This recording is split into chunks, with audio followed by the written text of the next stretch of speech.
Bonjour, je tiens tout d'abord à féliciter à mon tour l'amicale des pédiatres de Fès et à leur tête monsieur le professeur Hida pour les efforts qu'il déploie pour l'organisation de ces journées annuelles incontournables qui honorent la pédiatrie marocaine.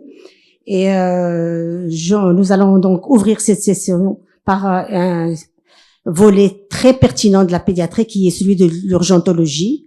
Et nous allons donc commencer par le tout petit et donner la parole au professeur Lamia Kerboubi qui va nous en parler. Je rappelle que la troisième communication ne va pas avoir lieu. Donc, on va regrouper les deux communications et ouvrir la discussion à la fin. Donc, il ne faut pas dépasser 30 minutes par communication. D'accord, comme vous voulez. Merci beaucoup.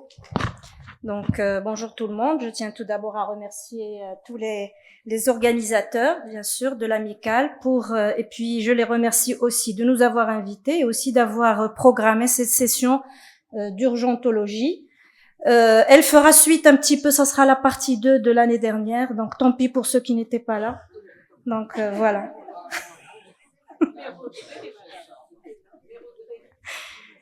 Alors, je ne sais pas si ça démarre, c'est bon. Et donc là, on va parler avec Wided en quelque sorte de l'approche de l'enfant aux urgences aux âges extrêmes. Et donc, moi, je me colle au tout petit aux urgences. Dans quelle approche? Alors, il faut savoir que la période néonatale que vous connaissez, qui est moins de 28 jours, est une période qui est très vulnérable.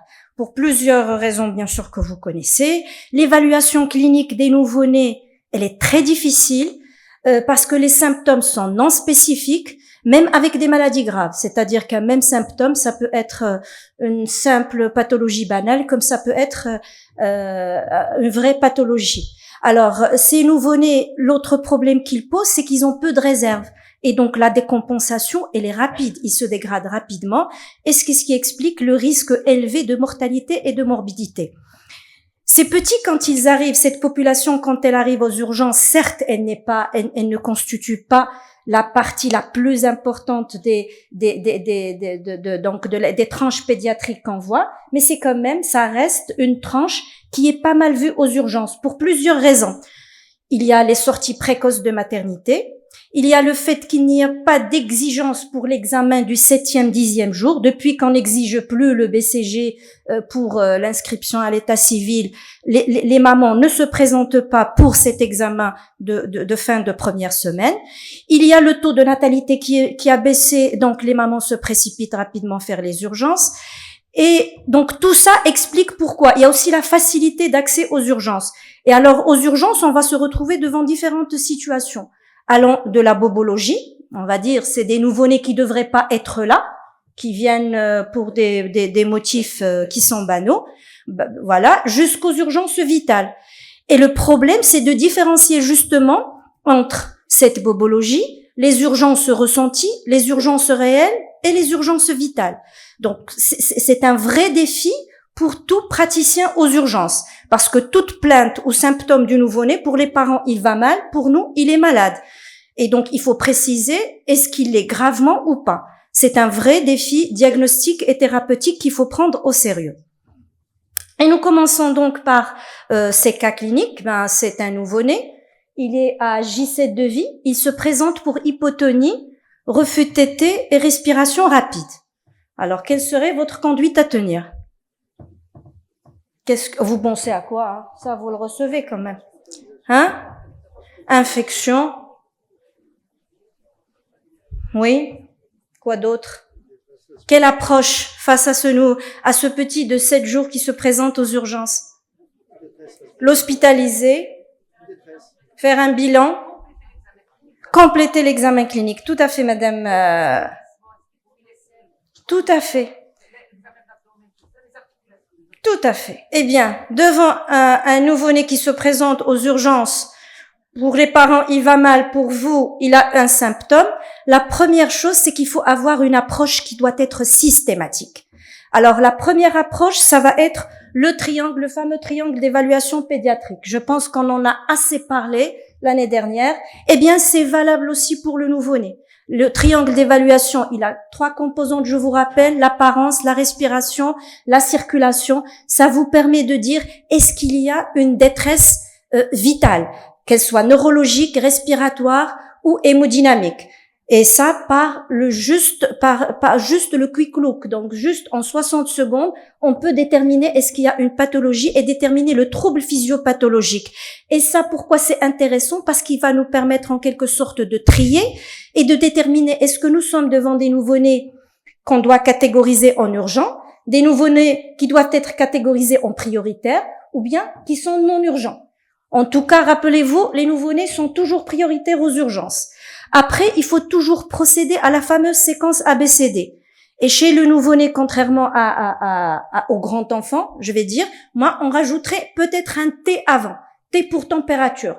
Parce que, comme vous le savez, l'hypothermie et l'hyperthermie, les deux sont délétères, très délétères à cet âge-là. Donc, toujours commencer par la température. Donc, s'il est hypotherme, il faut le réchauffer. C'est le contraire, il faut baisser la température. Donc, procéder à l'ABCD, ça vous le connaissez. A pour les voies aériennes, respiration, déterminer est-ce qu'il y a une détresse, un travail important. C pour la circulation, donc est-ce qu'il y a un trouble hémodynamique, la fréquence cardiaque, le temps de recoloration, les marbrures, etc. Et le D pour la disability, pour le neurologique, mais aussi le dextro. Donc, la température et dextro, très particulier chez le nouveau-né, qui se présente aux urgences pour une symptomatologie X. Ensuite, il faut procéder à une anamnèse. Et cette anamnèse, alors le nouveau-né, il faut pas oublier que c'est un passé aussi. Donc, il faut une histoire prénatale.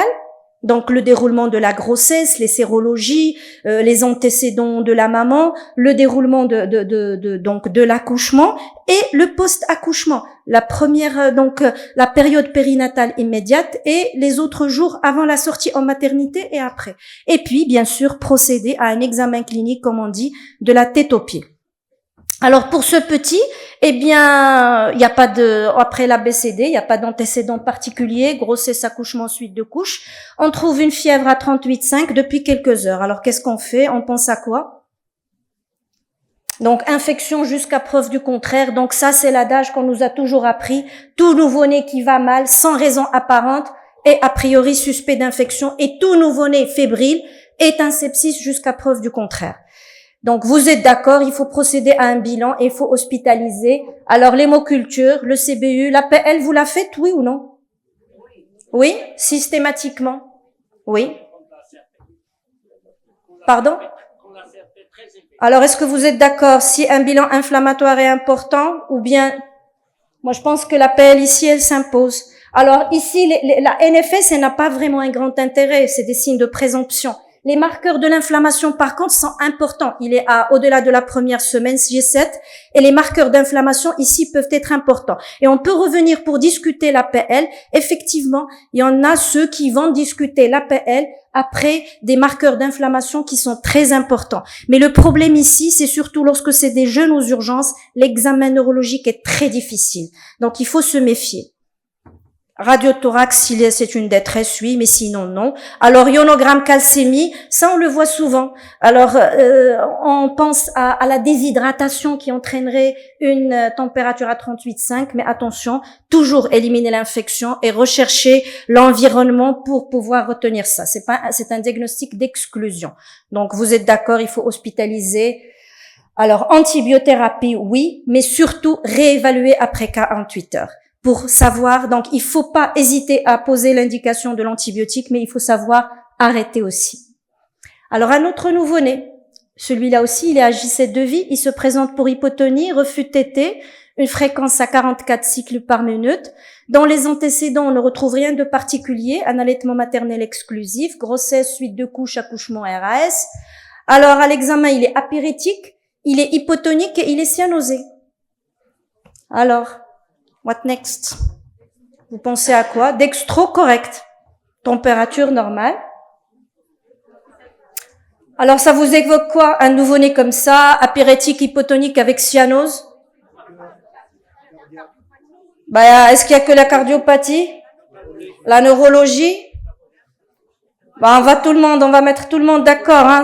Il faut penser aux causes infectieuses en premier. Tout nouveau-né malade et sepsis jusqu'à preuve du contraire. Donc, les causes infectieuses, les causes respiratoires, on peut les évoquer, cardiaques, neurologiques, métaboliques. Une hypoglycémie peut se manifester avec une cyanose. Mais il faut dire que une cyanose comme ça chez le nouveau-né, quand il se présente, et surtout, s'il n'y a pas de détresse respiratoire, on va beaucoup plus penser à une cardiopathie. Et le problème d'une cyanose, lorsqu'on est face à une cyanose, on se pose toujours la question, est-ce que c'est respiratoire? Est-ce que c'est cardiaque? Donc, il faut tout d'abord distinguer une cyanose périphérique d'une cyanose centrale, ça vous savez le faire. Et puis, le respiratoire du cardiaque, donc c'est l'examen, présence d'une détresse ou pas.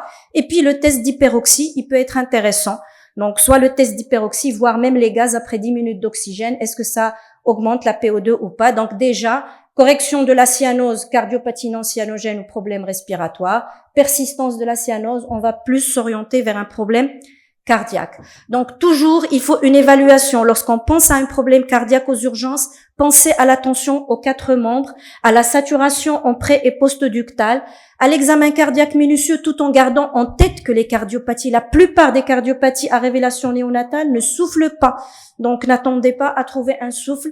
L'examen, donc, il doit être minutieux. La radio peut être intéressante dans un pays comme le nôtre. Ça nous permet de voir, donc d'éliminer les autres causes, hein, pulmonaires en l'occurrence, voir l'index cardiothoracique, voir la vascularisation des poumons, c'est très important. Le CG aussi est important. Donc des signes d'HVG, d'hypertrophie, une onde de P aplatie, une onde de Q aussi, donc des blocs de branches, les BAV, chez les mères le pic. Mais quand vous pensez à cardiopathie, l'examen clé, c'est les coqueurs, on est bien d'accord. Donc la radio, oui, elle peut vous orienter, hein, poumon vasculaire plus ou moins souffle, on est plus vers la TGV. Des poumons normaux clairs avec souffle cardiaque, vous êtes plus vers l'obstacle droit. Une cardiomégalie majeure, donc là c'est soit les complexes, soit les Epstein. Alors la radio, elle peut être intéressante, et quand la radio, il faut toujours évoquer lorsque vous pensez à une cardiopathie congénitale cyanogène aux urgences, pensez aux terribles T, les 5 T. Donc c'est la tétralogie de Fallot, la transpo, l'atrésie tricuspide, le retour veineux pulmonaire anormal, le tronc artériel et la sténose. Pourquoi il faut penser? Parce que là, il y a des actes à faire en urgence. Donc il faut mettre un malade en condition et savoir transférer. Donc toujours pensez à ça. Prenez une voie veineuse périphérique avant le transfert. Évitez le cathé ombilical parce que si c'est une transpo et qu'on a besoin d'un Rashkind ou autre, il faut préserver cette voie-là.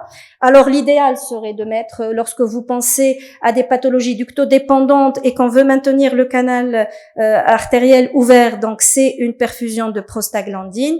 Alors c'est plus ici des cardiopathies remplissage plutôt que diurétiques, hein, pour les. Alors l'oxygénothérapie, ça ne sert à rien quand vous êtes dans des cardiopathies congénitales cyanogènes. Et puis l'écho reste, bien sûr, il faut le transférer pour ça. Alors un autre nouveau-né. Décidément, ils se suivent et ils se ressemblent. Il est J7 de vie. Il se présente pour hypotonie et refus de tétée. Alors, dans les antécédents, rien de particulier. Il est sous allaitement artificiel. La mère ne veut pas allaiter. Alors, rien à l'histoire anténatale, périnatale. Il est apyrétique. Il est hypotonique. Il est tachycarde, tachypnéique. Un teint grisâtre, pâle, avec un temps de recoloration à 5 secondes. Ça vous évoque quoi? L'infection, oui, l'infection, il faut toujours l'évoquer, mais plus que l'infection, c'est un choc, c'est un état de choc. Alors là, donc, on est devant un état de choc, tachypnée, tachycarde, teint grisâtre, temps de recoloration, vous êtes vraiment devant un état de choc, mais quel type de choc? C'est ça la question.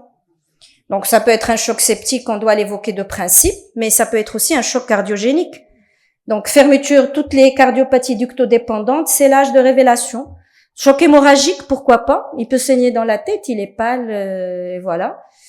Une anémie sévère, une maladie métabolique, donc ça peut. Donc vous voyez que le tableau reste quand même mitigé. Donc le sepsis, il faut toujours l'évoquer et l'éliminer de principe. Donc reconnaître ces signes d'insuffisance cardiaque aux urgences est primordial. Il faut savoir reconnaître l'insuffisance cardiaque parce que c'est une urgence. Rappelez-vous, les capacités de compensation et les réserves sont diminuées chez le tout petit. Donc, y penser devant une polypnée, des difficultés alimentaires, devant l'hypotonie, la tachycardie, l'hépatomégalie, Les troubles hémodynamiques tels que le teint qui est gris, les marbrures, les extrémités froides, temps de recoloration qui est allongé, des troubles de conscience, donc ça sous-entend qu'il y a une hypoxie. Alors, pensez à la palpation des membres si ça n'a pas été fait. Souvent, ce sont des petits qui peuvent sortir et ils peuvent passer à côté. Donc, on peut passer à côté du dépistage de ces cardiopathies parce qu'ils sont sortis précocement parce qu'on l'a pas très bien fait. Donc, palper les pouls aussi bien aux membres supérieurs qu'inférieurs. La tension, toujours penser à la prendre aux membres supérieurs et inférieurs. Donc, une différentielle va pouvoir nous orienter et donc ça nous évoque facilement le diagnostic. Une insuffisance cardiaque néonatale modérée, donc on doit évoquer, donc si une fois qu'on a éliminé le sepsis, évoquer en principe un obstacle sur la voie gauche. Et ça s'explique. Donc, la fermeture du canal, donc elle survient en général vers ces eaux-là, la première semaine. Donc, risque de décompensation rapide à la fermeture du canal artériel. Là, il faut mettre en condition, Proustine, si vous en avez sous la main, et transfert rapidement. Parce que là, il faut vraiment agir tant que le malade est plus stable. Agir, opérer un malade qui est décompensé, c'est pas facile. Alors, devant une insuffisance décompensée, toujours voir les pouls, il peut vous orienter. Soit que vous avez une sorte de différentiel entre les membres supérieurs et inférieurs, et là on évoque plus la coarctation aortique, soit vous avez des pouls qui sont faibles partout, et là on est plus, toujours il faut évoquer l'obstacle sur la voie gauche, mais aussi le choc septique, parce qu'en principe le choc septique il a toujours une composante cardiogénique aussi. Et puis, lorsqu'on n'a pas d'anomalie de pouls et qu'on a une insuffisance cardiaque décompensée, il faut penser aux autres cardiopathies. Il y a les myocardiopathies, les maladies métaboliques qui peuvent révéler des maladies métaboliques, les troubles de rythme. Pensez aux toutes maladies de système, les blocs de branches, les BAV congénitaux et puis les autres. Et donc là aussi, le diagnostic, il est porté beaucoup plus, l'examen clé, c'est l'échochœur. Et contrairement aux autres cardiopathies que nous avons vues tout à l'heure, c'était le remplissage. Ici, c'est les diurétiques. Et on peut même discuter la ventilation assistée. Ça dépend du degré d'insuffisance cardiaque. La prostine, bien sûr, si vous suspectez un obstacle gauche. Et donc, je passe. Alors, signe d'appel aux urgences, quand on pense à un choc cardiogénique, donc pensez à tout ce qui est circulation gauche ductodépendante. Une désaturation avec polypnée, c'est plutôt on est dans la circulation droite ductodépendante. Ah, j'ai grillé mon cas clinique, c'est pas bien ça. Je l'ai tué. Alors, c'est un autre nouveau-né qui a J7, qui se présente pour une hypotonie, refus de tétée et vomissement. Alors, la grossesse, accouchement sans particularité. Il est apérétique, hypotonique, tachycarde, temps de recoloration à 4 secondes. Tension 50-32. Alors, l'ABCD trouve index 3 à 0,4. Alors, c'est même quelqu'un qui a été rempli 2 fois. La tension n'augmente pas. 2 doses de bolus de G10. Oui, c'est en examinant correctement et en enlevant, donc c'est une hyperplasie congénitale du surrénal. Là, c'est un 17 OHP qu'il faudra doser pour poser le diagnostic et bien sûr prendre en charge, corriger et supplémenter. Alors un autre, toujours à J7 de vie et qui se présente pour des trémulations, des accès d'hypotonie depuis 2 jours. Il est allaité exclusivement au sein. Là aussi, il n'a pas d'histoire particulière. À l'examen, il est apérétique. Il est hypotonique avec un périmètre crânien qui est à 37 cm. L'examen clinique est normal. Le dextro est normal.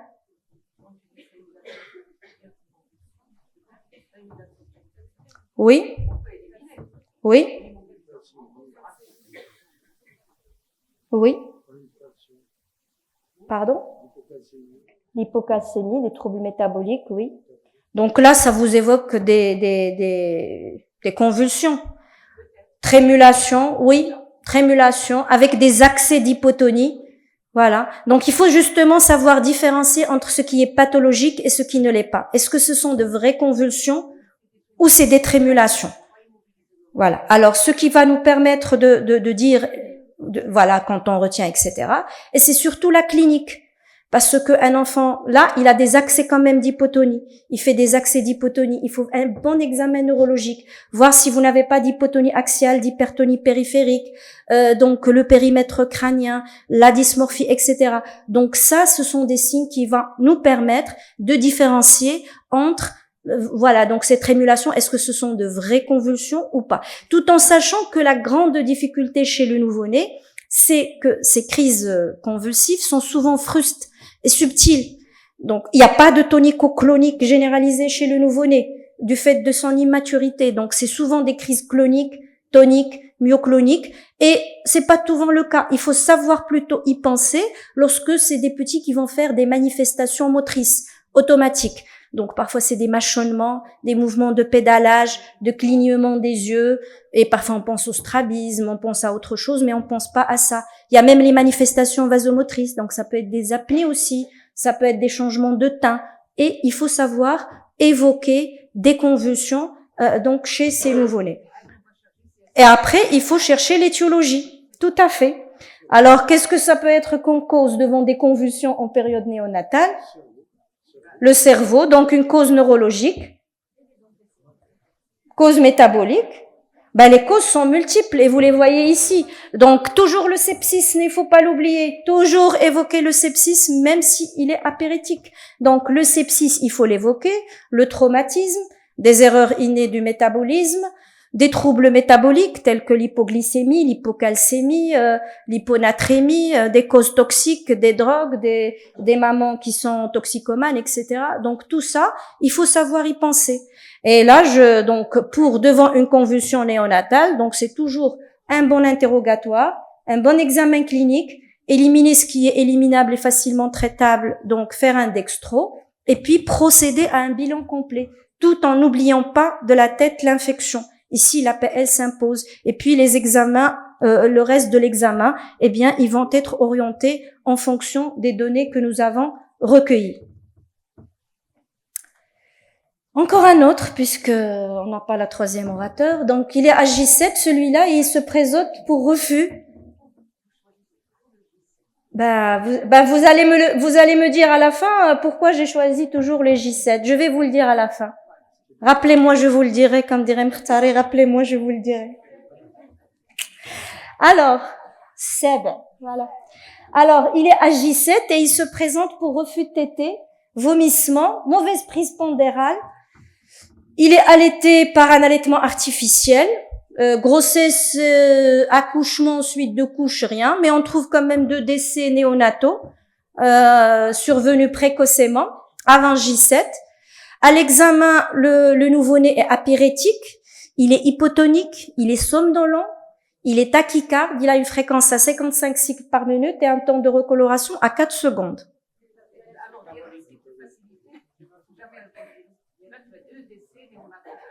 Oui. Le sepsis, toujours le sepsis, ça peut être un strepto. Elle peut avoir un portage de strepto B et avoir des antécédents de strepto qui ont tué les deux.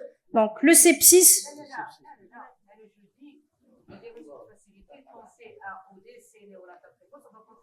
Oui. Le sepsis. Vous avez tout à fait d'accord. Vous avez bien résumé ce que j'allais dire. Eh bien, oui. Pensez, le diagnostic de facilité, c'est la maladie métabolique, mais il ne faut pas enlever de sa tête les autres causes. Alors, les signes donc il y a des signes qui sont peu spécifiques, hein, difficultés alimentaires, détresse respiratoire, déshydratation. C'est Oui, tout à fait d'accord avec vous. On est avec l'experte. Donc, les signes sont peu spécifiques et souvent les petits se présentent avec ce tableau-là de signes peu spécifiques.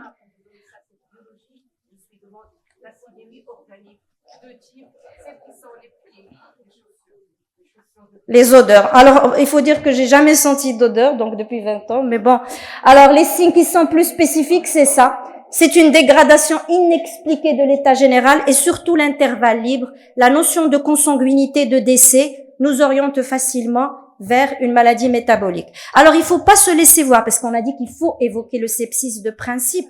Juste vous dire que Si vous faites une NFS et que vous trouvez une neutropénie et une thrombopénie, oui, certes, ça peut rentrer dans le cadre d'un sepsis, mais si vous avez un tableau aussi riche, eh bien, le tableau est classique d'une maladie métabolique. Alors, quand vous pensez aux maladies métaboliques, il faut pas prendre de retard. Il faut facilement évoquer ce qui est, on va dire, traitable et rapidement orienter vers un service spécialisé. Il y a des choses simples qui peuvent nous orienter, donc le dextro, l'ammoniémie, le bilan hépatique, la présence de cétose. Donc déjà, ces petits examens de débrouillage nous permettent de nous orienter et de rapidement faire passer la main aux spécialistes. Un autre nouveau-né, celui-là, il se présente pour, donc à J7 de vie, pour accès d'hypotonie, pâleur, rapidement résolutif. Donc il fait des accès, voilà, allaitement maternel exclusif, le sang, rien dans les antécédents, et l'examen normal, il est apyrétique, dextro-normal, et son examen clinique est strictement normal. Alors, à quoi pensez-vous? Infection, très bien, vous avez retenu le sepsis, toujours le sepsis, c'est déjà ça. Un reflux gastro-œsophagien. Oui? Oui, je suis d'accord. Voilà, et il est au sein. Bon. Alors là, on est bien d'accord, on est avec ce qu'on appelle les apparent life-threatening events, ou bien plus facilement en français, le malaise du nouveau-né. C'est plus simple. Alors, malaise du nouveau-né, c'est vraiment un fourre-tout. Mais il faut dire que ça doit rester un diagnostic d'exclusion. C'est facile de porter le diagnostic. Alors, si on veut faire passer toutes les causes, ça va, comme vous l'avez si bien dit, du reflux jusqu'aux maladies héréditaires du métabolisme, en pensant par une décompensation cardiaque, par un problème neurologique, digestif. Alors, ces nouveau-nés qui se présentent dans ces tableaux-là, il faut vraiment les prendre en sérieux, même si l'examen clinique est strictement normal. Ce sont des nouveau-nés qu'il faut hospitaliser, monitorer pendant au moins 24 heures et faire quand même un bilan initial. Donc, c'est en fonction de ça qu'on peut, et parfois, donc, le diagnostic, on n'a pas de diagnostic, ça reste inexpliqué, et ce sont des malades qui peuvent même revenir par la suite, soit vraiment dans des états de mort ratés, ou bien juste dans des accès comme ça. Donc, il faut faire très attention devant ces petits. Alors, on a encore 4 minutes, oui. Alors, celui-là aussi, il est facile, Il est à J7 de vie, il se présente pour refus tété, vomissement bilieux, allaitement mixte, grossesse sans particularité, il est apyrétique, hypotonique, somnolent, il a une fréquence normale, il est eupnéique, il est tachycarde, tension limite, quand même. Abdomen plat.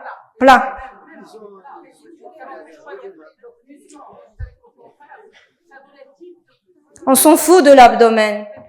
Le vomissement est bilieux, donc c'est une occlusion jusqu'à preuve du contraire. Et là, il faut toujours, vomissement bilieux avec ou sans intervalle libre, penser à l'obstacle sous-vatérien. Donc ici, donc en l'occurrence, volvulus, c'est l'écho qui vous pose le diagnostic. Alors si on veut un petit peu revenir, vous avez vu que ces nouveau-nés-là se défilent. Ils se ressemblent quand même, ils se suivent, mais ils ne se ressemblent pas. Même si on a l'impression qu'ils se ressemblent, mais finalement, ils n'ont rien de... Ils ont beaucoup de choses en commun, mais ils se ressemblent pas. Voilà, donc juste pour dire que l'évaluation néonatale, elle est très difficile. Elle peut être très difficile en raison de la nature non spécifique des symptômes et des signes que peut présenter cette population d'enfants. Et donc, pour faire plus simple, il faut rester pragmatique et systématique. Donc, toujours faire une évaluation rapide, donc suivre la séquence TABCD, déterminer donc l'urgent de ce qui ne l'est pas, procéder à une histoire détaillée, une évaluation clinique approfondie, et puis éliminer les urgences extrêmes. Et pour se rappeler, vous trouvez de Misfits, donc les bad boys.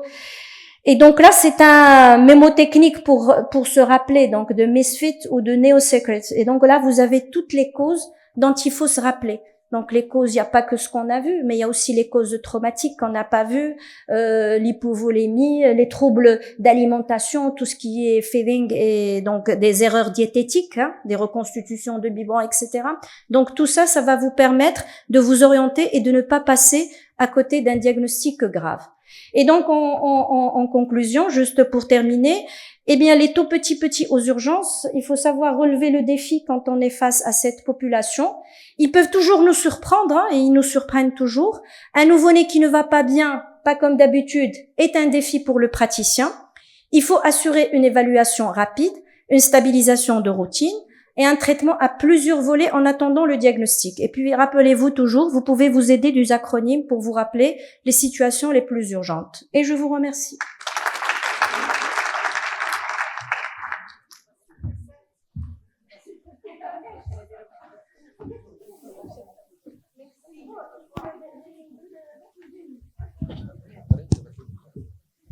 Merci, professeur Kerboubi Lamia, pour cette très belle prestation. D'accord. Donc, on passe au professeur Widad Gderi qui va, elle, nous parler des situations cliniques d'urgence chez le plus grand. Merci beaucoup. À vous la parole. Merci beaucoup, Madame la Présidente. C'est à mon tour de remercier l'Amicale des pédiatres de Fès pour l'invitation. C'est toujours un plaisir d'être parmi vous.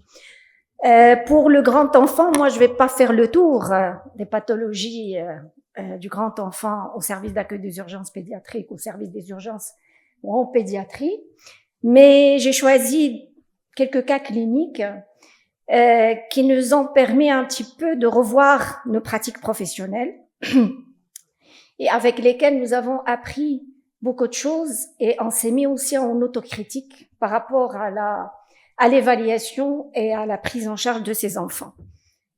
Alors, tout d'abord, il faut définir cet enfant. Alors, si je vous pose la question, un grand enfant pour vous, à partir de quel âge? Hein? 3 ans. Parce que pour la période néonatale, je crois en pédiatrie c'est clair, c'est de 0 à 28 jours. Bon, ça c'est très important. Il y a les néonates qui attendent 29 jours pour nous envoyer les nouveau-nés. Alors, 29 jours jusqu'à 2 mois, 3 mois. C'est nourrisson parce que c'est une tranche d'âge particulière, même dans la prise en charge. De là jusqu'à 2 ans, de 2 à 5 ans, est-ce que c'est au-delà de 5 ans? C'est l'enfant. Alors, quand j'ai revu un petit peu la littérature et ce qui est publié, pour l'OMS, alors nouveau-né, c'est clair, tout le monde est clair. Au-delà de 29 jours jusqu'à 2 ans, 1 an, ça c'est le nourrisson. Au-delà de 2 ans jusqu'à l'âge de 5 ans, et au-delà de 5 ans jusqu'à l'âge de 10 ans, 11 ans, puis après de 11 ans jusqu'à 19 ans, 18 ans. Voilà. Alors, et même aussi, il se pose la question, quelle est la différence entre adolescents, à quel âge on passe de l'adolescence à l'adulte? Alors, malheureusement, les médecins, les pédiatres, on connaît pas la pathologie du grand enfant adolescent et adolescent late, comme on voit ici dans les définitions, on les prend pas en charge. Alors, dans les différents centres hospitaliers universitaires, il y a une âge limite pour recevoir les grands enfants. Par exemple, chez nous, c'est à partir de 15 ans. Au-delà de 15 ans, on les reçoit pas. Je ne sais pas, à Rabat aussi, c'est à peu près la même chose. Pardon? 17 ans. Et j'ai rencontré même des collègues dans les pays arabes, égyptiens et tout. Il y a certains à 15 ans et d'autres même à 12 ans. Pas au-delà. Et après, il y a le grand enfant, le adolescent qui reste entre adulte et pédiatrie, alors que la prise en charge, c'est pas la même. Il y a la définition de l'âge dans les hôpitaux et il y a ce que nous avons l'habitude de prendre. Exactement. Oui. Oui, mais malheureusement, on a une institution, on a le ministère de la Santé, il faut définir. On peut pas rester comme ça sans des enfants parce que vous allez les prendre, alors ça pose pas de problème, mais il y a d'autres qui vont les refuser. Alors, j'ai pris en considération les définitions de l'Institut national de l'enfant, de la santé de l'enfant et développement humain concernant la définition du grand enfant. C'est à partir de l'âge au-delà de 5 ans. Et j'ai fait une petite, pour vous donner un petit peu une idée sur le profil de ces enfants qui viennent au service des urgences pédiatriques. J'ai pris la période 1 mois, le janvier 2024. Alors, on a hospitalisé 240 enfants dans l'unité d'hospitalisation des urgences. Bien sûr, il y a d'autres enfants qui ont été hospitalisés dans les étages, mais ces enfants étaient essentiellement en détresse en détresse vitale. C'est pour ça qu'ils ont été hospitalisés chez nous. Alors, 58 parmi les 240 avaient l'âge de plus de 5 ans. Alors, si vous voyez les pathologies, c'est essentiellement des états de mal. Alors, les états de mal convulsifs, qu'ils soient épilepsie, infection, plusieurs pathologies. Vous savez très bien qu'il y a plusieurs pathologies qui peuvent se manifester par un état de mal chez l'enfant. Pardon?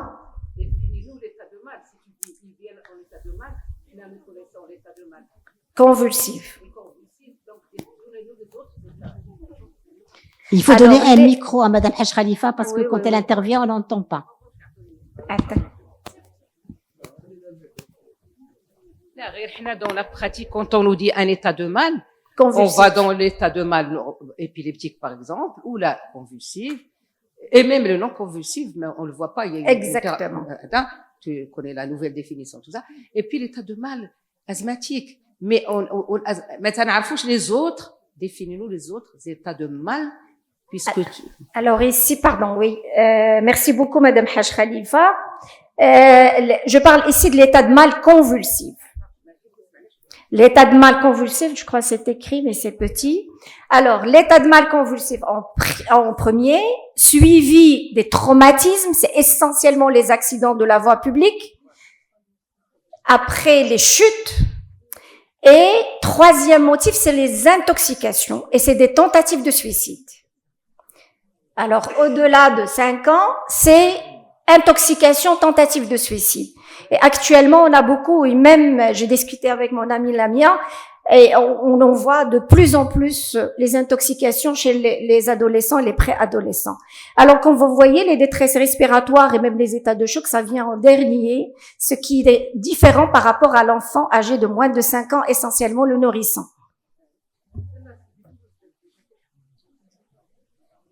Vous n'arrivez pas à voir parce que vous êtes peut-être devant, il y a la lumière. Alors, et je veux commencer par le premier cas clinique. Ici, c'est une fille de 10 ans qui nous a été transférée pour un syndrome méningé fébrile. Alors, l'évaluation initiale, le triangle d'évaluation pédiatrique, l'apparence, elle n'est pas bien. Ça veut dire qu'elle a un problème de conscience et de vigilance évidente. Alors, au moment de la réception, elle a commencé à convulser. Température 39, glycémie normale.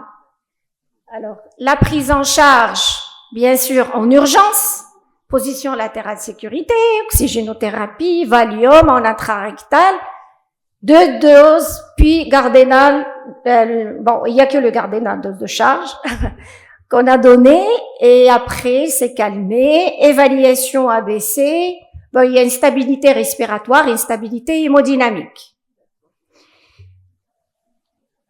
Alors,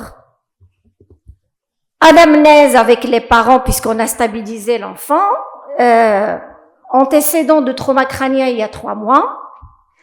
D'après la mère, la TDM a été faite, tout était normal. Bon, on n'a pas vu, mais on a cru la maman.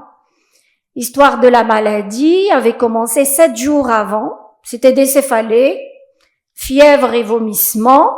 Bien sûr, les parents ont consulté un médecin qui a demandé un bilan.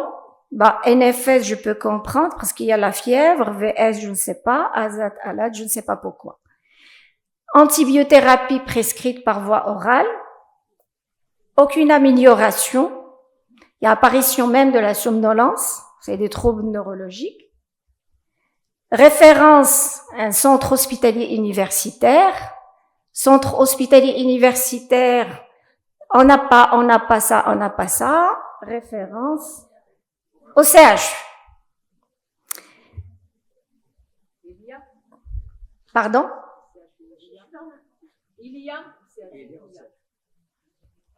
Médecin de garde qui reçoit l'enfant.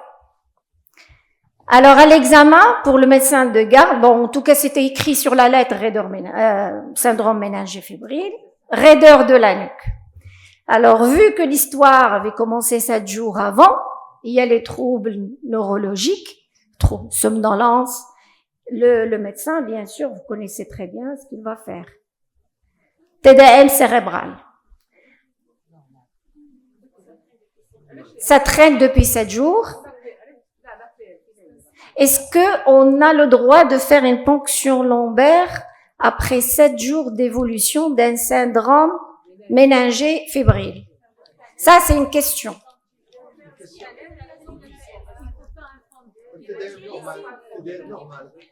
Oui.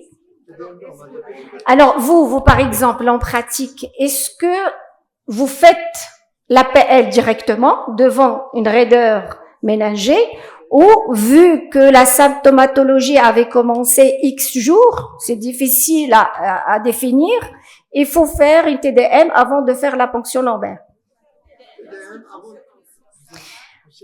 Ben, nous, les résidents, quand c'est 7 jours et plus, ils le font. Quand c'est aigu, et il n'y a pas de signe de focalisation, mais il faut qu'ils sachent les chercher. C'est très important. Dans le doute, il peut faire la TDM. Alors, TDM faite, interprétée comme normale. Alors, il fait la ponction lombaire. LCR purulent, protéinorachie très élevée, glycorachie dans les limites. Les globules blancs 7200, prédominance PNN. Alors, ici, je crois c'est clair, nous sommes devant un tableau méningo-encéphalite. Méningo-encéphalite et antibiothérapie. Alors, l'identification du germe, c'est très difficile parce qu'il a pris des antibiotiques. Ça fait 1 semaine que ça traîne et la culture, il n'y a rien. Alors, PCR, normalement, c'est l'indication de faire la PCR. On a demandé la PCR, je ne sais pas, professeur Ktani n'est pas là, parce qu'on est resté, je lui ai dit, moi, j'ai peur du pneumocoque. Parce que j'ai eu des cas comme ça, prière de me faire au moins la recherche du pneumocoque. Alors, négatif. Là, est-ce qu'on peut aller vers la PCR multiplex, puisque on n'a pas trouvé le pneumocoque? PCR multiplex négatif. Ben, CRP, ça sert à rien, parce que vous avez une PL, une méningite, c'est clair. Mais CRP, c'est des éléments, c'est des marqueurs d'orientation qu'on n'a pas un site infectieux. Exactement. Alors, on va voir l'évolution. Alors, moins de 24 heures, céphalée très intense, somnolence et hémiparésie gauche. Reprise de l'examen par le senior. C'est pas, parce que maintenant c'est sérieux, il faut examiner. Alors, c'est une hémiplégie gauche avec des réflexes ostétendineux vifs, Babinski positif parce qu'il y a une composante corticale. Le réflexe oculocéphalique, qui est parmi les réflexes du tronc cérébral, était anormal. J'ai choisi le réflexe oculocéphalique vertical parce que c'est très important. Quand c'est anormal, c'est un score de 4. Alors, médriase unilatérale aréactif. Alors, ces signes orientent vers quoi? J'ai besoin d'un diagnostic clinique pour pouvoir réagir. Nous sommes aux urgences. TDM, il faut trouver le senior déjà pour revoir avec elle la TDM. Moi, j'ai une fille de 10 ans qui est en train de passer. Somnolence, hémiplégie, interprétée normale. Ouais. Pardon? Alors oui, il y a ici, cliniquement, il y a pas de, je vais voir après. Avant l'imagerie, la clinique est très importante. Moi, j'ai un diagnostic clinique ici. Quel est le diagnostic clinique? Là, le diagnostic, moi, je parle pas de l'étiologie. Le diagnostic clinique vu cet examen. Pardon? Ça, c'est une étiologie. Je parle encore de diagnostic clinique vu c'est cette sémiologie. Alors, exactement. Ça, c'est des signes d'hypertension intracrânienne décompensée. Il y a une souffrance du tronc cérébral vu les réflexes oculocéphaliques et le médriase aréactif avec la somnolence. On n'ajoute pas un diagnostic supplémentaire. Nous allons dans le cas d'une méningite compliquée. Exact. Avec hypertension intracrânienne décompensée. Alors, le traitement d'urgence? Avant. En attendant que le neurochirurgien arrive, parce qu'il faut les appeler, ils sont au bloc, et pour eux, ils vont pas la faire rentrer directement au bloc, il faut un diagnostic. Diminuer la pression. Alors, diminuer la pression, c'est le mannitol. Alors, on a fait le mannitol et j'ai appelé mes amis les radiologues, qui sont vraiment très gentils, ils nous aident énormément pour faire une IRM cérébrale en urgence. Alors, on a fait l'IRM. Est-ce que vous arrivez à voir? Non, c'est pas un hématome, ça c'est un abcès. C'est un ampième. C'est une collection purulente sous la faux du cerveau. Ben, même pas, c'est dans les 24 heures. Alors, exactement. C'est 24 heures. C'était dimanche et moi, je vis l'enfant le lundi. Est-ce que tu as dit toi-même, en tant que clinicienne, tu as vu le scanner? Non, j'ai demandé les clichés. Mais on m'a dit, mais c'est ça le problème, Madame Haj Khalifa, c'est parce que durant la garde, il y a un résident de garde qui vient faire les scanners et ne donne pas parfois les clichés. Il faut attendre que...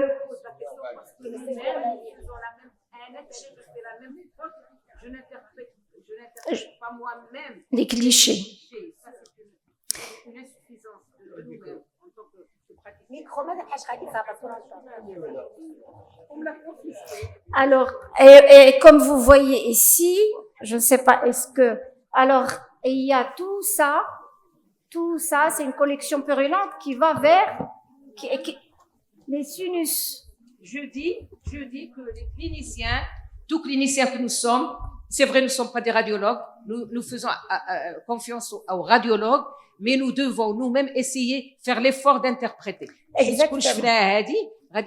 On va faire Alors, c'est pour cette raison que j'ai demandé de revoir la TDM. J'arrive à comprendre comment ils sont passés à côté Non, je vais vous dire. d'une collection aussi importante. Quand on a revu...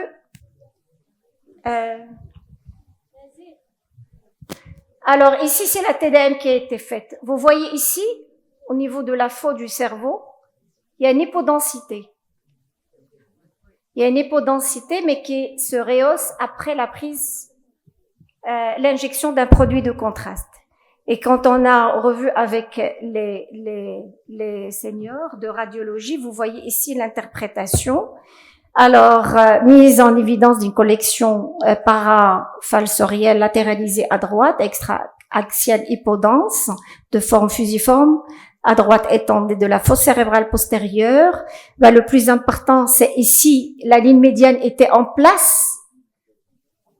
Ça veut dire il n'y avait pas de signe d'engagement, mais l'enfant a fait l'engagement rapidement. Et vous voyez à la fin, à noter un comblement du sinus maxillaire et frontal droit, ainsi que de quelques cellules ethmoïdales homolatérales pouvant avoir un rapport avec une sinusite. Alors finalement, c'est un ampième extradural, extra-axial d'allure sodurale, avec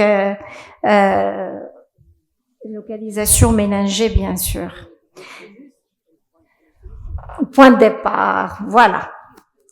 Alors, déjà, pour que les radiologues, les neurochirurgiens l'opèrent, c'était très difficile de les convaincre. Alors, pour eux, c'était l'indication médicale, puisque l'accès est difficile. Alors, j'ai fait une petite recherche. C'est vrai, sur le plan recherche la littérature, ça, vous n'allez pas trouver, parce que c'est une pathologie très rare en Occident. Et puisque c'est eux qui écrivent plus, c'est beaucoup plus fréquente chez nous, mais malheureusement, on n'écrit pas. Et comme vous voyez, le point de départ, c'est essentiellement la sphère ORL, puisque les germes qu'on trouve, c'est dans la sphère ORL. C'est pour cette raison que PCR multiplex était négatif. Alors, il y a le pneumocoque, il y a l'hémophilus, et il y a le Moraxella catarrhalis, et il y a le streptocoque pyogène. Moraxella catarrhalis et streptopyogène n'existent pas dans le panel méningite de PCR multiplex. Alors, la symptomatologie, elle est vraiment, on peut passer facilement à côté parce que c'est des céphalées au départ. Puis après, il y a la fièvre. Et même la majorité, ils peuvent diagnostiquer sinusite chez l'enfant, mais un traitement médical. Est-ce qu'ils revoient l'enfant après? On voit pas l'enfant après. Et souvent, ces traitements, les ORL, c'est antibiothérapie et corticoïdes. Et corticothérapie, ça va masquer l'infection et ça va évoluer. Le problème, c'est que ça évolue progressivement, mais rapidement, ça décompense. Alors, ces experts qui ont fait ce papier, c'est à travers des cas cliniques qu'ils ont vécu, et pour eux, il y a une indication chirurgicale urgente. J'ai envoyé cet article, j'ai envoyé la vidéo pour convaincre le neurochirurgien à opérer. Quand j'ai fait les pressions, finalement opéré. Alors opéré, l'enfant a été transféré en réanimation, puis après en service de maladies infectieuses, il a terminé son traitement. Et j'ai appris qu'il a été repris encore pour une autre collection. C'est décrit. Normalement, il faut faire une craniotomie sans fermer et laisser parce qu'ils font des collections. Et même, il faut drainer le sinus parce que c'est le point de départ pour que ça récidive pas. Et là, oui, elle est sortie. J'ai demandé avant de présenter le cas. Non.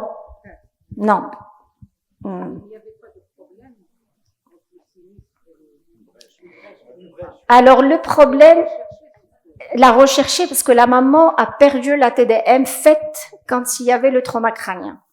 Et pour nous, c'était très probablement peut-être, mais on n'a pas vu.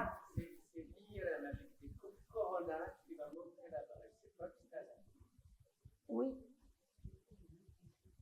Alors, deuxième cas, je crois qu'il me reste pas beaucoup, c'est un garçon de 11 ans qui consulte au service des urgences pour une fièvre avec douleur abdominale. Alors, à l'apparence, il est hypotonique, pâle, voie aérienne libre, respiration normale avec une saturation normale, fréquence cardiaque normale pour l'âge quand même, c'est 11 ans, mais il y a une hypotension. Vous voyez, c'est 80 de systolique avec un Glasgow Coma Score à 13, 15e, il est somnolent, température 39 et une hypoglycémie.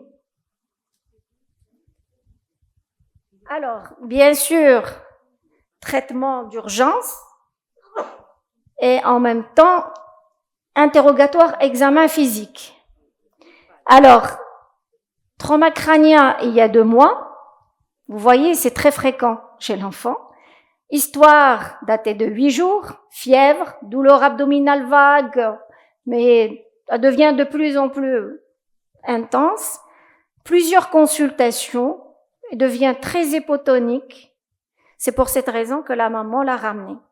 Alors, à l'examen physique, ce qui est évident, c'est il est pâle, l'anodème du visage, surpoids, paraît un peu potelé par rapport à son âge. Non, mais avant, ce qu'on voit à l'examen, il y a une hépatomégalie douloureuse, auscultation pulmonaire normale, auscultation cardiaque normale, bandelette urinaire négative.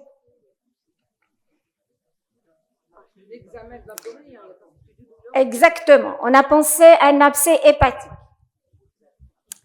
Alors, traitement d'urgence, bolus, bilan, écho abdominal, abcès hépatique. C'est clair, c'est une infection sévère. Alors, le bilan est revenu, hémoglobine à 10, quand même, on s'attendait pas à ça. VGM normal, 11 ans, 10, c'est limite. Exactement. Oui. Il fallait voir l'enfant pour voir la pâleur. C'est la pâleur d'un... Oui. Par rapport à l'hémoglobine. Alors, les globules blancs, 20 000, prédominance PNL, on s'attendait, il y a l'abcès. L'anatrémie normale, glycémie 0,6, mais c'était après le bolus. L'albuminémie 41, procidémie normale.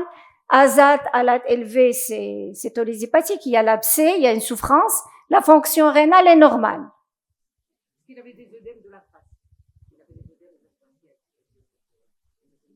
Alors, l'évolution. Rappelez-vous qu'on a fait un remplissage, 2 remplissages, voire le 3e remplissage, parce qu'il y a l'hypotension. Tension toujours basse. Fréquence cardiaque diminue.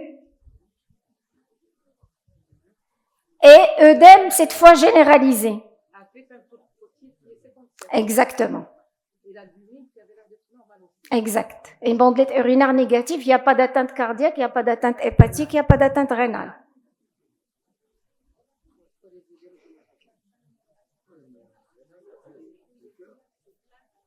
Rien.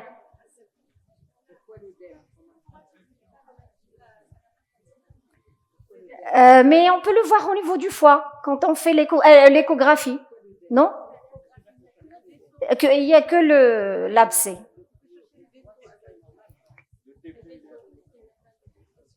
Des radiologues en général, parce qu'on les implique, ils connaissent un petit peu l'histoire, on fait une petite réunion ensemble et on commence à chercher ensemble.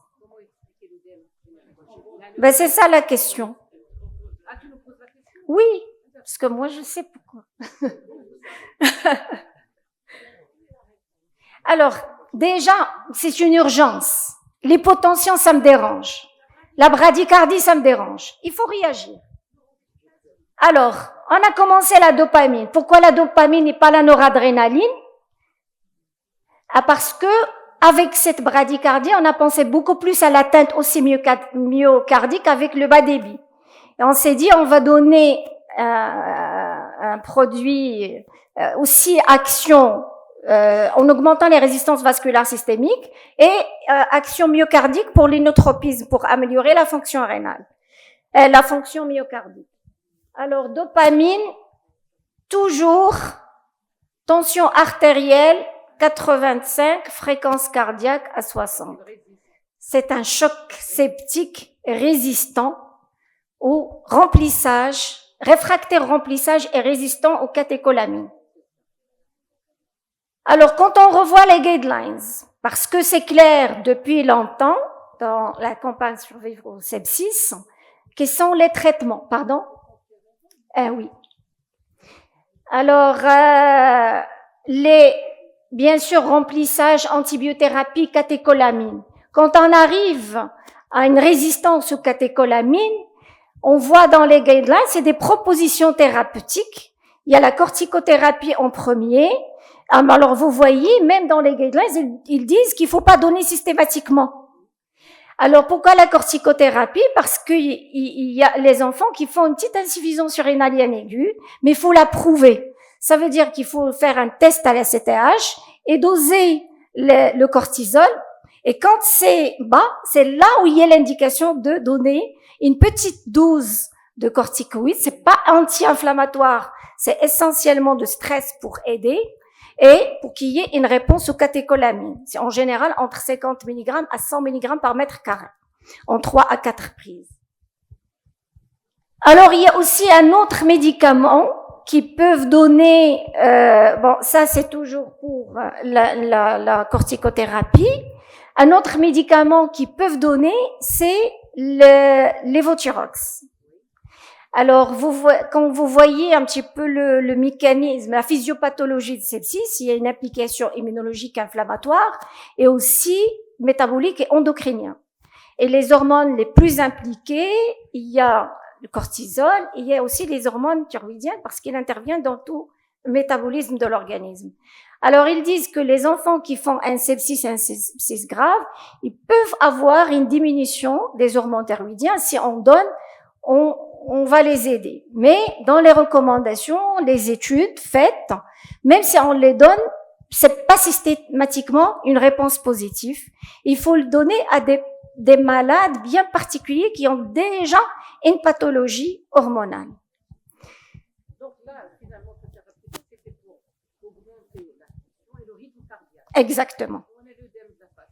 Et voilà, alors quand on a vu ces recommandations, parmi les traitements, il y a le cortisol et il y a l'évothyrox. On a repris un petit peu le cas. C'est un enfant de 11 ans, antécédent trauma crânien. C'est une infection sévère qui a évolué vers un choc septique qui est résistant aux catécholamines.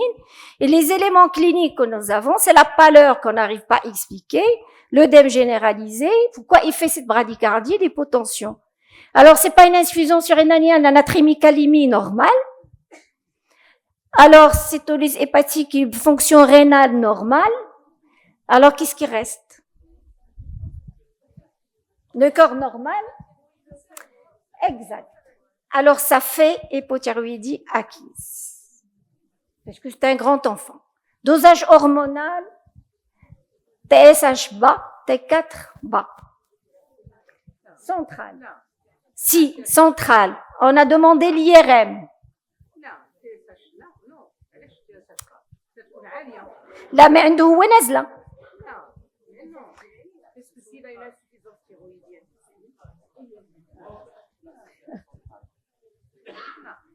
Alors, traitement, on a donné, puisque hypothyroïdie, c'est une urgence. On a donné le traitement hormonal, tension normale, fréquence cardiaque augmente. Alors, pourquoi cet enfant fait une hypothyroïdie? Trauma crânien. Et quand on a revu la littérature, il y a une indication à faire un dépistage des problèmes hormonaux, même à la phase aiguë du traumatisme. Ce qui est plus fréquent, c'est l'insuffisance surrénalienne. Il y a aussi le diabète insipide. Et à la sortie, on fait systématiquement à 3 mois, puis à 12 mois, si on n'a rien trouvé à 3 mois, TSH, T4, LH, FSH. C'était le mixedème. Et le mixedème. Voilà. Voilà. Et voilà, alors finalement, c'était une hypothyroïdie acquise, secondaire, un trauma crânien. Même, c'est le trauma crânien rapporté dans la littérature, même léger, il peut donner ça. Oui. Alors, l'abcès hépatique, parce qu'il fait une infection, là, on a transféré après pour chercher un déficit immunitaire ou un problème. Alors, cet enfant, parce qu'il a fait une infection sévère, et vu son problème hormonal qui a été décompensé, il est arrivé à un choc septique résistant aux catécholamines et qu'on n'a pas pu régler par les produits habituels qu'on utilise. Alors celui-là, même en réanimation avec ventilation assistée, le reste, si on pense pas à l'hypothyroïdie, il ne va jamais s'améliorer, on va le perdre. Ben c'est ça l'objectif. Et je vous remercie beaucoup. Merci beaucoup, Madame Dibdari, pour ces cas cliniques très intéressants. Malheureusement, il y avait une discussion, tout le monde parlait en même temps. Donc maintenant, on a 7 minutes de discussion. Si vous avez des commentaires ou des questions, vous avez la parole. Madame Chouqi, puis Bouskraoui. Merci, professeur Gdari. C'était très intéressant. Donc, vous l'avez vu, c'était interactif. C'est parce qu'on touche l'intérêt de ce que vous nous avez présenté. Donc, je veux juste relever par rapport à une remarque par rapport à la prise en charge des urgences neurologiques du grand enfant. Effectivement, ça pose problème. Il y a eu une grande discussion avec professeur Hida en interne chez nous concernant les urgences neurologiques. Effectivement, alors je ne sais pas comment ça se passe chez vous. Est-ce que c'est seniorisé, les urgences? Alors souvent parce que le jour, oui, c'est partout pareil. Donc le soir, le problème qui se pose, c'est l'examen déjà neurologique, parce que les jeunes médecins ne savent pas faire l'examen neurologique. Et c'est là le hic. Alors, si on a un bon examen neurologique, tout fin, on peut avoir des déductions. Alors, autre chose, justement, la difficulté de l'imagerie, qui est interprétée par des jeunes aussi.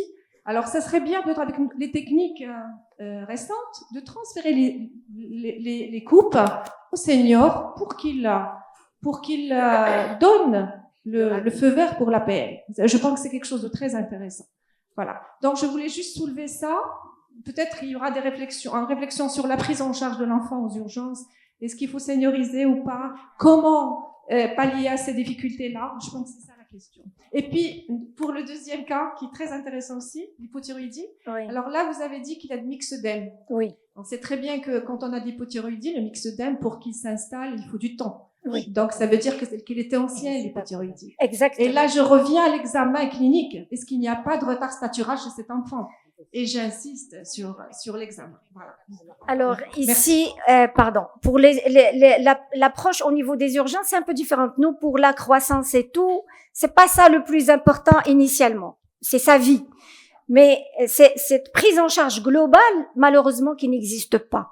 Alors, on va dire les moins expérimentés, ils vont voir ce qui est évident. Et même parfois, ce qui est évident, on n'arrive pas à l'interpréter parce qu'ils n'ont pas assez de recul. Et il n'y a pas cet esprit critique pour... ça commence à devenir technique. Il y a hypoglycémie, je corrige l'hypoglycémie. Il y a un choc, je donne le remplissage. Il y a ça, je fais ça. Mais pour analyser tout ça et trouver une étiologie, une prise en charge globale, ça manque. Alors, vous avez soulevé une chose très importante, c'est la seniorisation des urgences. S'il y a un service qu'il faut senioriser, c'est les urgences parce qu'il y a beaucoup de médico-légal et ça dépend de la prise en charge initiale. Les résidents sont en formation et normalement, ils doivent être assistés et accompagnés. Oui, bien sûr, mais moi, je vais juste rebondir sur l'examen. Le poids et la taille, c'est des réflexes qu'on doit acquérir dès le début, même aux urgences. Alors, c'est pris, le poids et la taille. Oui, mais il faut les interpréter, c'est ça. Oui, mais non. C'est Bouskeraoui et puis Madame Dari.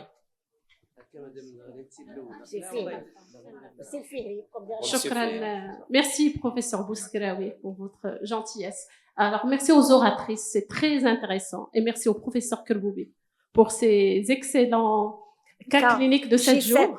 Mais j'ai une petite précision à ajouter par rapport aux troubles métaboliques chez le nouveau-né. Quand on pense à une maladie métabolique, n'oubliez pas de préciser le poids de naissance. Et on retrouve souvent dans les pathologies énergétiques d'origine mitochondriale un retard de croissance intra-utérin. Donc, si on a une pathologie métabolique, n'oubliez surtout pas le poids de naissance et l'éventualité d'un retard de croissance intra-utérin qui oriente vers une origine énergétique. Voilà. Merci. Et merci aussi au professeur Guiter. Moi, j'étais un peu étonné pour l'observation de la méningoencéphalite qui est typique. Les évidences sont claires, les recommandations sont claires. Le souci de l'écane, un bon interrogatoire, un bon examen clinique. Surtout l'examen. هذه الأولى. ثانيا, les soucis sont partout d'interprétation. On vous met un jeune résident, tu interprètes mieux que lui les scanners. Tu jettes plus que lui les scanners, un jeune résident. Ça, c'est partout. D'accord? C'est pour vous dire, impossible. En 24 heures, on a cet aspect de parce que j'ai bien aimé voir toutes les coupes du scanner et l'imagerie et la grande collection que tu as montrée. Je pense qu'il y a quelques soucis, mais dire que à point de départ sinusal, vous savez, il a une population normale, les sinus, la physiopathologie de la méningite bactérienne est par translocation dans la majorité des cas. Le mécanisme par contiguïté, c'était jadis. On disait après otite, après hadi. Il n'y a pas de moraxilla, il n'y a pas de chez nous. Qui m'a arrêté au stade, c'est le pneumocoque, c'est un tableau neurologique, d'accord? Et vraiment, on est passé c'était juste un problème de méthodologie et de prise en charge initiale. Tout est codifié dans la prise en charge des méningoencéphalites. Moi, je pense, c'est mon avis. Et je te remercie pour cette observation qui était très didactique, qui devrait pousser les gens à faire attention, parce que l'infection du système nerveux central, on joue pas avec, parce que c'est le pronostic neurosensoriel qui est mis en jeu. Je pense que les choses sont très claires. Méningoencéphalite, c'est un empième. Je pense que les Occidentaux, ils publient des raretés. Nous, à Marrakech, on a pas mal d'observations comme ça. Ouais. Merci, c'est vous. Oui, il y a des choses qui sont publiées. Il y a des choses qui sont publiées, Madame Laalaoui. Il faut juste consulter le PubMed. Ouais. C'est Fihri Morak et puis le chirurgien. Madame Benjelloun. L'abcès, il va parler de l'abcès, vas-y. Merci beaucoup. Je vous félicite pour les deux oratrices. On a appris beaucoup de choses avec vous. J'ai une petite question pour vous, pour Madame Kerboubi. Vous avez beaucoup insisté sur les malformations cardiaques. Et le G7, on va le savoir. Mais est-ce que vous faites attention un petit peu à l'échographie anténatale qui aurait pu peut-être découvrir déjà des éléments orientant vers une cardiopathie? Parce que si cet examen existe et s'il est réel, donc le problème est résolu. Ma deuxième remarque va à Madame Haj Khalifa, à laquelle je fais un grand reproche. Les gens ici, écoutez bien Madame Haj Khalifa, les gens ici souffrent que les jeunes médecins ne savent pas faire un examen neurologique. Or, vous avez fait un CD avec le professeur Artuis sur l'examen neurologique de l'enfant. Où est ce CD? Mettez-le à disposition de tout le monde. Vous le cachez chez vous.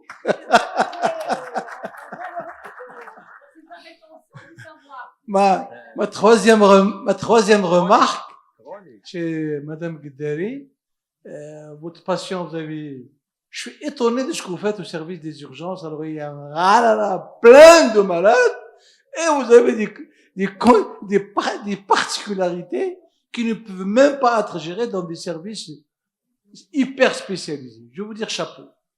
Quant à l'intervention et aux neurochirurgiens qui ont tardé à opérer votre enfant, l'ORL aurait pu très bien faire l'affaire en drainant l'abcès, en le drainant par les sinus. Il suffit juste de placer un tuyau dans le sinus et de tout drainer, et ça aurait réglé en partie le problème. Ça m'est arrivé de le faire chez moi, quand j'étais à l'hôpital. J'ai drainé un sinus par un pareil comme ça, et ça donnait de bons résultats. Voilà. Merci. Merci. Pardon, elle va répondre. Pour l'échographie, comme vous savez, on a ce problème-là. Vous venez de voir votre scanner. Alors, il n'y a que 30% des grossesses qui sont suivies. Les échomorphologiques n'insistent pas. Quand vous prenez une écho et que vous la lisez, vous allez trouver le DAT, le BIP, le fémoral, activité cardiaque. Vous avez c'est tout ce que vous trouvez. On n'a pas vraiment une interprétation, une échomorphologique. L'échomorphologique de 22 semaines devrait vraiment être faite par quelqu'un qui sait s'y prendre. Parce qu'on pourrait vraiment faire le diagnostic de pas mal de malformations congénitales en anténatale. Merci infiniment pour nos deux oratrices qui nous ont gratifiés par des cas cliniques inédits, extrêmement enrichissants. Et donc, moi, ce que je souhaiterais dire, c'est que au niveau des urgences, il y a beaucoup de difficultés. Il y a des difficultés diagnostiques, des difficultés thérapeutiques. Et il est nécessaire, effectivement, d'avoir une seniorisation 24 heures sur 24. Et j'aimerais juste rappeler, le professeur Bouskraoui a parlé du professeur Martineau. Effectivement, il avait fait un papier, mais ça fait déjà plus de 15 ans, concernant les erreurs diagnostiques au niveau des urgences. Il y avait aussi le professeur Le Guen qui a fait la même chose. Et à ce niveau, dans leur papier, les erreurs diagnostiques arrivaient jusqu'à 25%. Donc c'était vraiment énorme. Et ils ont essayé de changer la donne pendant toutes ces dernières années. Un des éléments principaux, c'était senioriser les urgences, travailler en équipe, avoir à disposition le plateau technique, la radiographie notamment, et même former des praticiens qui puissent faire l'échographie, qui est un simple, voilà, et l'avoir à disposition 24/24 au niveau des services des urgences. Et ça a permis d'améliorer le pronostic des patients, de rendre moins, on va dire, importantes les erreurs diagnostiques, quoi qu'ils existent toujours. Et je terminerai par dire c'est très important, un très bon interrogatoire, un bon examen, et puis avoir le raisonnement clinique. Aujourd'hui, la littérature dispose d'arbres décisionnels et d'algorithmes auxquels on peut avoir recours et peuvent aider le résident en formation, bien sûr, toujours encadré par un senior. Et je vous remercie beaucoup, c'était très enrichissant. C'est le sursaut. À chaque fois qu'elle trouve une difficulté, quelque chose qui ne marche pas, elle va lire, elle va faire de la littérature, elle va lire, elle réagit. C'est la réactivité de Madame Gdari en tant que médecin vis-à-vis de chaque situation clinique qu'elle trouve. Bravo, vraiment. Je trouve que c'est très intéressant. Voilà. Merci tout le monde. Donc, on est obligé d'arrêter cette discussion. Donc, avant d'aller à la pause, juste pour vous rappeler sur la demande de mon ami Sebo Hamouche, le congrès de la Société marocaine de pédiatrie jumelé à celui de l'association Marrakchi. Donc, le 9-11 juin. Le 7, le week-end du 7 au 9 juin. Donc, vous êtes invités à la pause et on va reprendre à 15h pile. 16h.